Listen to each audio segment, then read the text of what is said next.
Pakistan cricket की eventually surgery शुरू हो गई है और ऐसा है कि ऑपरेशन थिएटर में पाकिस्तान क्रिकेट जा चुकी है। बहुत सारे डॉक्टर्स इर्द गिर्द आ चुके हैं और सारे डॉक्टर्स मिलके एक हेड सर्जन के साथ क्या करेंगे, क्या चेंज करेंगे, क्या सर्जरी होगी, कैसे सर्जरी होगी। कल शुरुआत हुई इस ऑपरेशन की और पता नहीं कितने दिन तक ये ऑपरेशन थिएटर में ही रहेगी पाकिस्तान क्रिकेट, और कितनी चीज़ें तब्दील होंगी, कितनी चीज़ें सही होंगी। मगर जो सर्जन्स थे, बहुत अरसे से वो सर्जन जो है वो पाकिस्तान क्रिकेट बोर्ड के इर्द गिर्द ही रहे हैं। खैर, उसके हवाले से हम डिटेल में डिस्कशन करेंगे। उस मीटिंग के हवाले से जो मोहसिन नकवी के साथ जो है हमारे फॉर्मर क्रिकेटर्स की हुई, काफ़ी डिटेल में डिस्कशन होगी। मैं हूं सवेरा पाशा और मेरे साथ मौजूद हैं हाफिज़ मोहम्मद इमरान। और सवेरा, जैसे आपने कहा कि कुछ सर्जरी है, डॉक्टर्स पहुँच गए हैं, लेकिन मुझे ये लगता है कि जब आप इतनी बड़ी तादाद में डॉक्टर्स की टीम को इकट्ठा करते हैं और बग़ैर मर्ज़ की तशख़ीस किए, और जो लोग वहाँ पर पहले से इंतज़ामिया हैं उस हस्पताल की, अगर उससे पूछते हैं उन्होंने जो प्रेजेंटेशन वहाँ पर दी, तो वो तो लगता था कि जैसे उन्होंने एक बिल्कुल पूरे का पूरा एक हॉल बना लिया और उसमें सब की सब चीज़ें सेट कर दी हैं और फिर डॉक्टर्स को बुलाया, जी देखें बुलाएं, ये हमारी चीज़ें हैं, इसको हमने ठीक बना ली हैं। उन्होंने कहा बाकी सब कुछ तो आपने कर लिया, तो हमें आपने किस लिए बुला लिया। तो जो उन्होंने प्लान बनाया हुआ इस साल के डोमेस्टिक स्ट्रक्चर का, वो तो सारे का सारा बिल्कुल वो जो आप कहा करती हैं उथल पुथल है उनका, वो तो बिल्कुल आवे का हवा बिगड़ा हुआ है। जो सबसे आखिर में होने वाली चीज़ है वो सबसे पहले रखी हुई है। तो ये बड़ी हैरान कुन है, यहाँ पे दिलचस्पी नहीं है, ये तशवीशनाक है कि जो लोग 4-5 साल से पाकिस्तान की क्रिकेट के फैसले कर रहे हैं, उन्होंने जब इस मरतबा का भी सीज़न डिज़ाइन किया है तो उसमें उन्हीं गलतियों को दोहराया गया। और जो सामने बैठे लोग हैं जिनमें से हमारे मुअज़्ज़ज़ क्रिकेटर्स को, फॉर्मर क्रिकेटर्स को बुलाया गया है, उनकी अक्सरियत नहीं तो उसमें से बहुत सारे लोग तो ये समझते होंगे कि ये सर जो चेयरमैन साहब के इर्द गिर्द एमएस बैठे हुए हैं और एडिशनल एमएस बैठे हुए हैं, ये तो पाकिस्तान की क्रिकेट की तबाही के असल जिम्मेदार हैं। बीमारियों की तो सबके सब खराबी और जड़ यही है जो साथ बैठे हुए हैं। तो फिर देखते हैं होता क्या है, लेकिन इससे अब हम ज़रूर पैदा होगा। सवेरा, एक बात यह है कि ये जो जितने 30-35 लोग हैं वहाँ पर बुलाए गए, अब जो वो कह कर गए हैं, अगर ये कल कलां को उस पर अमल नहीं होगा तो वो कहेंगे देखें जी हम तो बता के आए थे, ये तो कुछ करना ही नहीं चाहते। तो ये एक नई बहस शुरू होने वाली है। तो ये चीज़ें इतनी ज़्यादा आसानी से चल नहीं रही हैं। आप वक्त लेने के लिए लोगों को बुला तो लेते हैं, लेकिन क्या फ़ैसले आप उस तरीके से करेंगे जिसकी पाकिस्तान क्रिकेट को ज़रूरत है या नहीं है, ये बहरहाल एक तवज्जो तलब और सवालिया निशान है बहुत बड़ा। हाफिज़, पास्ट में भी हमने देखा बहुत सारी ऐसी मीटिंग्स हुई, बहुत सारे फॉर्मर क्रिकेटर्स को बिठाया गया। कभी कभार ऐसा लगता है कि चेयरमैन फॉर्मर क्रिकेटर्स को इसलिए बिठाते हैं कि हाँ जी एक फेस सेविंग हो जाए, ये तो हमारे फॉर्मर क्रिकेटर्स ने जो है ये डिसीजन लिया था, ये तो हमारे फॉर्मर क्रिकेटर्स ने सजेस्ट किया था, ये बैकफायर कर गया तो ये सजेशन चेंज कर दिया जाएगा। एक बहुत इंपॉर्टेंट सजेशन उस पूरी डिस्कशन में जो हुआ था, वो हम अब आगे जाके उस डिस्कशन पे ज़रा डिटेल में डिस्कस करेंगे, क्योंकि जो है हमें जो सारी सोर्सेज हैं और इनसाइड न्यूज़ है वो अपडेट करेंगे। कादिर ख्वाजा आज हमारे साथ मौजूद हैं और कादिर से बिल्कुल हम जानेंगे कि कादिर क्या हुआ, क्या थी वहाँ अंदर की खबरें, किस तरह किन चीज़ों पे बात हुई। मगर एक सवाल इससे पहले कि आप वो खबरें, क्योंकि ऑब्वियसली वो खबरें आप हमें पहले बता चुके हैं, जितने लोग उस मीटिंग में बैठे थे उसमें से कितने लोग हैं जो पीसीबी का हिस्सा रह चुके? देखें, हाफिज़ साहब ने बिल्कुल एक्यूरेट पॉइंट डिस्कस किया है सवेरा। मुतअद्दिद ऐसे नाम थे जो जिन्हें आप एक आसान अल्फाज में कहते हैं कि चले हुए कारतूस हैं और अब उनका कोई फायदा नहीं है। अब उनके अंदर बारूद दोबारा सख्त अल्फाज है, लेकिन फिर भी नहीं, देखें मैं आपको सही बता रहा हूँ, अब मुअज़्ज़ज़ लोग हैं, बिल्कुल हैं, लेकिन हाफिज़ साहब एक चीज़ है, बिल्कुल है, लेकिन अब जो है जिनको बुलाना चाहिए था मेरे मुताबिक उनको नहीं बुलाया गया। उनकी एक्सपर्टीज आप देखें, राशिद लतीफ़ हैं, ठीक है, उनको बुलाते, वसीम अकरम, वकार यूनस, रमीज राजा, ये आपके ऐसे नाम हैं। सकलैन मुश्ताक हो गया, मुश्ताक अहमद, रमीज राजा तो चेयरमैन बन के गए थे, उन्होंने क्या तब्दीली कर दी थी? पॉइंट वो ये कि जो रहे पीसीबी में, जो अब देखें, ये इन लोगों का इनमें से कई ऐसे क्रिकेटर्स थे जिनको बहुत अरसा हो चुका है क्रिकेट से दूर हुए और इवन बोर्ड से भी दूर हुए। हारून रशीद नियर पास में अभी जो है वो हमें छोड़ के गए हैं, तो वो भी बैठे हुए थे और उन्होंने बोर्ड से छोड़ के गए हैं और उन्होंने कहा भी कल अब्दुल रऊफ और उनके दरमियान बहस भी हुई है इस हवाले से। उन्होंने कहा जी पढ़े लिखे जो है ना वो हमारे पास कोचेस नहीं है, तो क्वालिफाइड कोचेस नहीं है, 3-4 दिन का कोर्स करवाते हैं और उनको जो है वो लेवल 1 और लेवल 2 ने वहीं रोक दिया उनको। तो रऊफ ने उनको वहीं रोक कर कहा कि भाई हमने एमफिल किया हुआ है, हम पीएचडी कर रहे हैं और हमने कोचिंग कोर्स जो है वो किए हुए हैं, तो हमें पाकिस्तान क्रिकेट बोर्ड नहीं ढूंढता या पाकिस्तान क्रिकेट बोर्ड नजर नहीं दौड़ाता, काफ़ी हद तक बहस भी हुई सवेरा।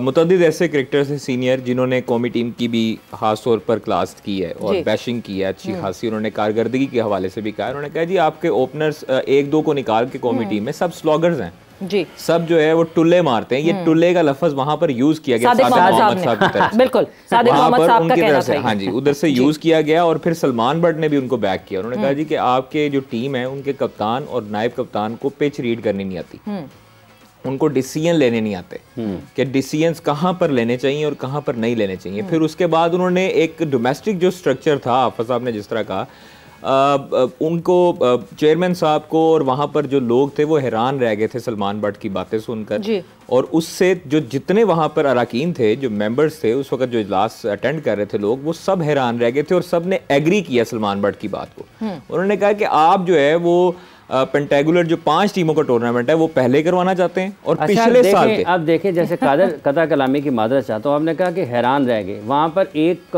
बासित अली साहब ने ये भी कहा कि अंडर 23 भी तो होनी चाहिए ना, जैसे आपने सलमान साहब का जिक्र किया है। हैरान रह गए मतलब ये जो वहाँ पर बैठे फैसला कर रहे, फैसले जिन्होंने किए हैं, इसका मतलब ये है कि उनको तो फिर अगर वो इतने हैरान और परेशान है तो उनको तो अपने ओहदों पर होना ही नहीं चाहिए। अच्छा, फिर उसके बाद उन्होंने एग्री किया। इसका मतलब ये है कि पूरी खबर से मतलब हम बोर्ड के बाहर बैठे हैं, फिर भी हम अपडेटेड हैं कि हाँ जी क्या करने लगा है अब बोर्ड। पहले जो है वो 5 वो टीम्स आपने पहले सिलेक्ट कर ली, हाँ। और उसके बाद फिर आप कह रहे हैं बाकी सब खेल लो। देखिए चेयरमैन साहब के राइट साइड पे जो बैठे थे डायरेक्टर डोमेस्टिक नदीम खान साहब, इन एंड आउट उनका काफी अरसे में काफी चेयरमैन के बाई साइड का भी नाम ले लें जिन्होंने बाई साइड पे, हाँ जी, सलमान नसीर साहब बैठे थे। हाँ जी, सलमान नसीर साहब बैठे थे। नहीं रिसेंटली उनको अप्रूवल में शामिल नहीं किया गया। बिल्कुल। नदीम खान साहब के उस तरह उस्मान वाला साहब भी थे, उनका भी जिक्र कर लेते हैं हम। अच्छा, ये लोग हैरान रह गए थे, लेकिन इनको ये नहीं अंदाजा, इनको खुद भी पता होना चाहिए था। बिल्कुल आपका पॉइंट ठीक है, इनको खुद भी पता होना चाहिए था कि 5 टीमें जिनकी आपने क्रीम निकालनी है पूरे पाकिस्तान में से, पिछले साल की परफॉर्मेंस को आप मद्देनजर रखकर आप 5 टीमों में शामिल करेंगे उनको। और इससे बड़ी बात यह है कि इसकी दलील ये दी है सवेरा साहबा, इन्होंने कहा जी चूंकि चैंपियंस ट्रॉफी ना वनडे टूर्नामेंट है तो हम इसलिए उसको ना कर रहे हैं। तो चैंपियंस ट्रॉफी वनडे टूर्नामेंट है फरवरी मार्च में, और ये जो टूर्नामेंट शुरू करेंगे अपना वनडे का ये होगा सितंबर में। तो ये अगर ये आखिर में हो तो नवंबर दिसंबर में जाएगा तो फरवरी के करीब होगा, या सितंबर में शुरू कर लेंगे तो। अच्छा, फिर सलमान बट की बात उन्होंने बाकायदा तौर पर चेयरमैन साहब ने सुनी और नदीम खान साहब की तरफ देखा भी है, और उन्होंने कहा जी हाँ जी, उन्होंने कहा जी बिल्कुल ठीक कह रहे हैं सलमान बट साहब। तो वो कह सकते हैं वहां पे, बिल्कुल नहीं, इट मींस कि आपने जो 20-22 लोग 30 लोग बुलाए हैं क्रिकेटर्स, जो मैंने गुज़श्ता रोज़ एक बड़ा वैलिड पॉइंट एक मेरे ख्याल में राशिद साहब ने लिखा था या किसी ने ट्विटर सारिफ ने लिखा था कि अगर आप लोगों ने इन 25 को बुलाना है तो फिर आपके जो भारी भरकम तनख्वाहें लेने वाले पीसीबी में जो मुलाजिम हैं आप उनसे यूटिलाइज नहीं कर सकते। इट मीन्स तो आप उनको फारग करें, वो उनका फिर काम नहीं बचता ना पीछे। ट्विटर सारिफ ने कल यहाँ पर आपके साथ बैठे ये बात हुई थी कि ये जो आपने 70-80 लोग साथ में रखे हुए हैं, एग्जैक्टली यहाँ साहब थे वो 70-80 लोग जो वहाँ पर रखे हुए हैं, आप उसको ट्विटर सारिफ की तरफ लेकर जा रहे हैं। देखें आपके सारे के सारे रीजनल कोचेस जो हैं क्रिकेटर्स हैं ना, आपके जो डायरेक्टर हैं उसके NCA के या जो वहाँ पर स्टाफ है वो सारे का सारा क्रिकेटर है ना।